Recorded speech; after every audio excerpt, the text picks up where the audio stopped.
Release நெருங்க எனக்கு கார்த்தி சாரும் அரவிந்த் சாரும் 2 இண்டிவிஜுவல்ஸாக எனக்கு தெரியல.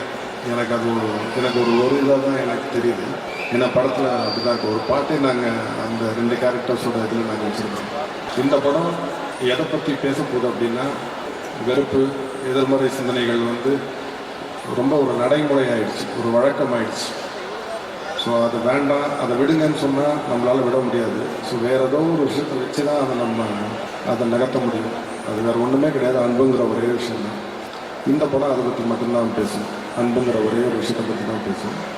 ஸோ கண்டிப்பாக இந்த படத்தை பார்த்துட்டு உங்களுக்கு ஏதோ ஒரு வகையில் உங்கள் ஊருக்கு போகணும் அப்படின்னு தோணும். உங்கள் உறவுகளை போய் பார்க்கணும்னு தோணும். சிலர்கிட்ட மன்னிப்பு கேட்கணும்னு தோணும். அதனால் வர செப்டம்பர் 27 உங்கள் எல்லாரையும் நான் திரையரங்குகளில் சந்திக்கிறேன். நன்றி, வணக்கம்.